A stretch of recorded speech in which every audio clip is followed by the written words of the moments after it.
we get to spend some time here with Aaron Johnson, who is our Nashville Local Network leader. And so I'd love to start off hearing a little bit about you. Aaron, tell us a little bit about yourself and what you're up to these days. Oh man, oh man. I'm a preacher, so you don't give me too much time now.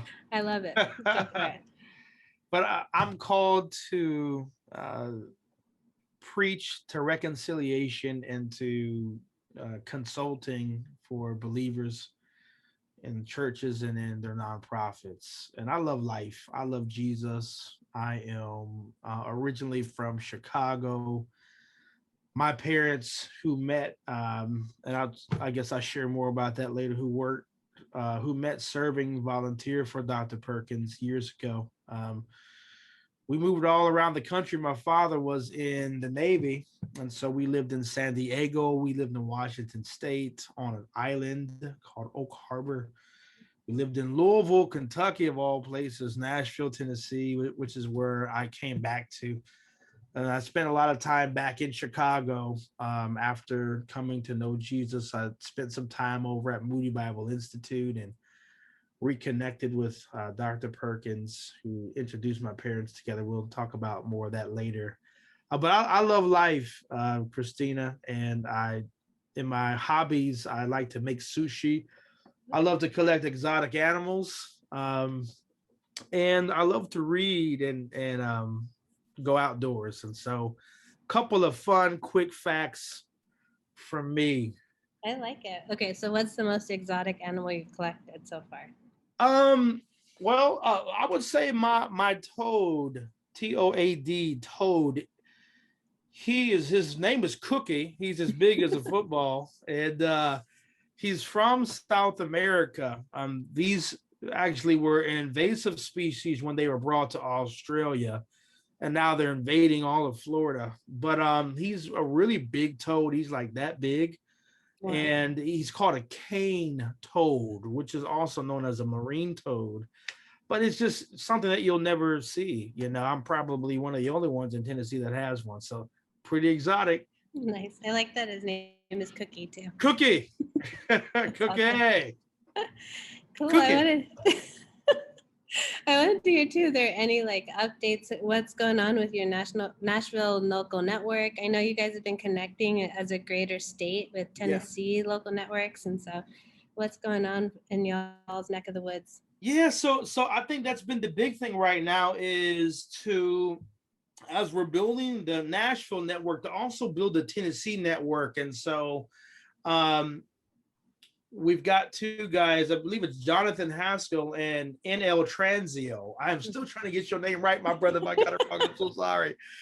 But what we've been doing is just starting the idea of kind of looking at the entire state and seeing what could we do for CCDA that could be something statewide, which would start with us just getting to know one another.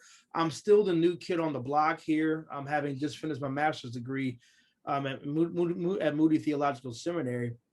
So the time that I really want to devote, I feel like a lot more freed up now to really be able to do that. But we've got a ton of people here in Nashville who are all about the CCDA network, and we got some fun stuff coming up. But I would say like I'm kind of thinking both and at the same time is not only our Nashville network but also kind of Tennessee and really Memphis. That's Memphis, Chattanooga, and Nashville really joining alliance. And so that's kind of what we see happening. And I would say between now and the end of the year, I definitely want to have at least 2 to 3 come and see events for those who are interested in what God is doing here in CCDA in Nashville. We've got a ton of issues that are happening that are catching attention, like the Nathan Bedford Forrest bust that we've been debating about as a city. Should that come down from the Capitol? And we would love to say, yes, it should. But we've got our own city and we've got our own issues that are here. And while it doesn't look like all the other cities that we may see in the media, Nashville is no stranger to urban ministry. Martin Luther King would come here all the time to think and get perspective.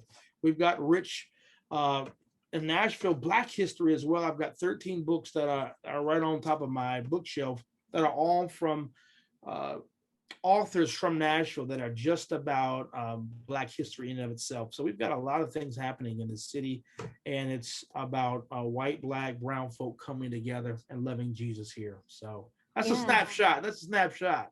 No, it's cool and it's exciting too, especially like as I know y'all are the newer network of the three that are in Tennessee. It's exciting to see that you have like camaraderie and partnership, but also like even vision for where you're going forward. So thanks for sharing. That's Yes. awesome. Yes. Okay, so originally I reached out to Aaron to talk a little bit because I saw a picture of him and Dr. Perkins, and Dr. Perkins was glowing about his food that he cooked for him for his anniversary. So I wanted to hear a little bit about this anniversary meal you made for John and Vera May, and what prompted that, and what did you cook? Yeah. So the intention was not that folk would find out about this. So I'm still a little surprised because the goal here, which is why I don't have a lot of pictures, honestly, this is not the first time that we have done this together in terms of meals. My mother used to cook for Dr. Perkins back in the day. My mother was born in 1948. So I would imagine that when she was in her 20s, which would put her, I guess, in 68, in their mid 20s, so in the late 60s and 70s, she was cooking for the Perkins family. She would come down from Michigan and volunteer her time, and that's actually where she would come to meet my father. They would actually meet there volunteering together. I actually have a picture for you. I don't even know if we can do a quick screen share and I can show you Yeah, real quick. Is that we didn't really yeah, plan this out, but if we can have that enabled, I can really show you real quick. yeah, go Okay, for it. so let's do this. Boom, right here, share.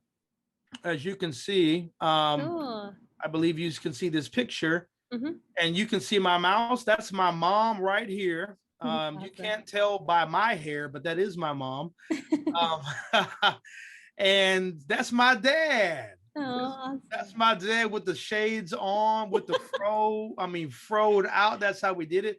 This is Dr. Perkins and Vera May right here. Mm, As you can see them, and there's a whole nother just slew of folks in this that are legends, but that's that's how beautiful. my mom and dad meeting at the Perkins household, and so that's where I learned how to cook. I got it from my mom, and so I'm really just returning the age old favor and coming back as um, the youngest of the four Johnson brothers, and just paying my respects to him and his family for all Mm, that they've done for me and for my family. I And love it. so I'll tell you about the meal since you're asking. Actually, we did something really fun. Deborah and I went out, and you got Elizabeth and Priscilla. I'm going to get in trouble if I start naming more names, but so pretty much the meal was all about Italy meets the South, right? Italy meets Mississippi, and what happens in between: some evergreen Alabama smoked sausage, some Tennessee. Then we had some fresh sage seasoning with that. I sauteed that with fresh garlic, fresh onions, fresh thyme, and that was set aside. So that's the South coming to the table. And then on the Italy side, we had penne pasta, marinara sauce. We had Parmesan cheese. And so we mixed that two together, and then they had this amazing dish.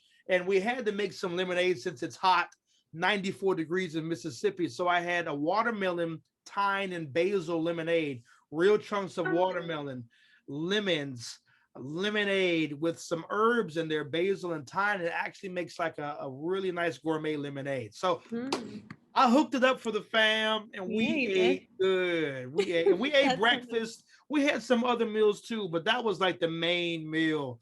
And we didn't leave nothing left. It was all gone when it was done. that sounds amazing. Yeah, and I Yeah. just love that part of like I feel like that's not always talked about, but in community development when you're doing trainings and stuff, but just that like ministry of presence where you're sitting together and you're eating and enjoying fellowship and like those are things you can't like put a price on or like just like the conversation, the fruit that comes from those kind of things. That's where life happens. It's at the kitchen table. And Mhm. again, I didn't plan for this to really be known publicly, but I would say like a beautiful thing that happened, is Dr. Perkins is just sharing his heart and his life as you're cooking. Mhm. And you've got to watch and make sure you don't burn anything because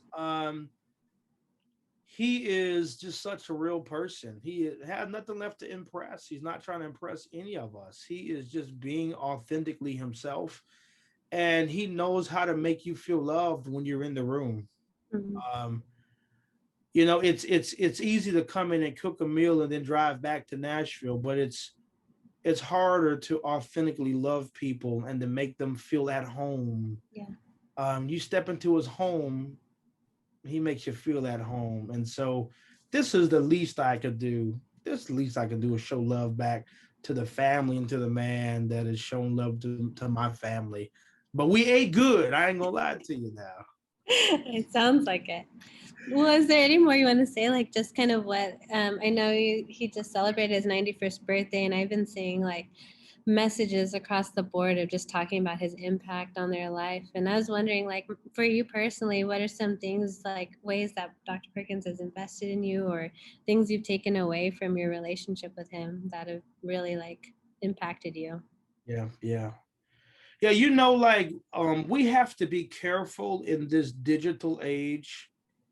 Um, and I believe this God is allowing this opportunity to be known in this moment is we have to be careful not to do things to be known and to be seen because and that's something that I worry about for my generation. I'm about to hit 40 December 1, Lord willing, is that a lot of times, we're doing stuff to be known and to be seen. And man, we got to watch that because real relationships are not concerned about always being noticed, about always marketing themselves and being branded. We have to be very careful, and not many of us can do it well because this is about Jesus. And Dr. Perkins makes it about Jesus. Jesus is still the solution. Mm-hmm. He's still the answer. It's not going to get any deeper than loving our neighbor as ourselves. And so we never graduate from that. And so at 91 years old, his message is, while it's being more and more and more perfected, the essence of who he is he practices what he preaches. And that may never become popular, but that's who he is.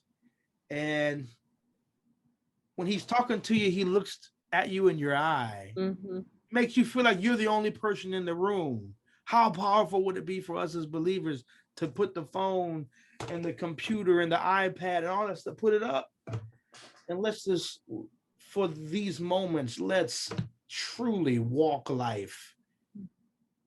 So the things that I'm learning from him, more of them has more to do with just how he lives. Mm-hmm. I mean, obviously, when you cut him, he's going to bleed scripture, so that's going to happen. Yeah. And people experience that on the Zoom and at his different events and through his book. So you're going to get that already. But I would also say, like, one thing that I think is very different from his spiritual address that God has given him is that he uniquely still believes in the power of the gospel for racial reconciliation. He still knows that it's possible. And we're living in a time right now when people are wanting to walk away from that as an option. People are saying, leave, go. I'm out of here. We out. And I understand that. But Dr. Perkins' message would still be one blood, one Jesus, one gospel. We're going to reconcile men and women to God and to one another. And he's not changing. It's not going to stop. That message is his manifesto. We can do it. Yes. We can live together and we can love one another in a way that the world would believe in the Christ that we proclaim. Mm-hmm. And he's doing it, and he's inspiring people all around the globe to do it. So you ain't got to leave.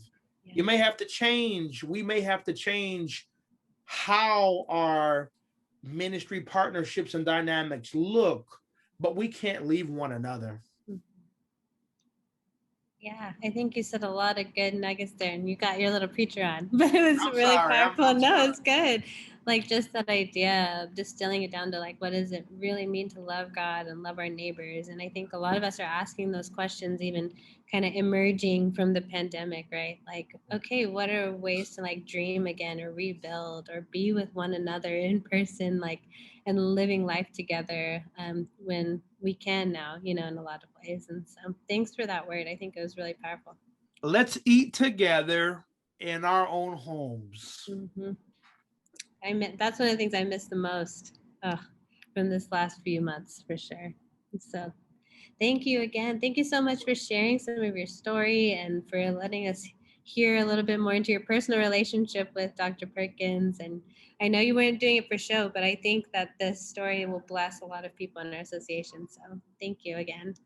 Well, man, I just don't want to lose my reward in heaven. The Lord, you hear whatever, Lord, whatever you want to do, I still want to do that. Don't let your right hand know what your left hand's doing. But I will say two things really quickly. Number one, thank you to the Perkins family for posting that picture up. Mm-hmm. And just showing love of how we love one another. And then thank you, Christina and CCDA, for giving me this opportunity to share just a little small part of my world with y'all. I appreciate you, and I definitely appreciate you too.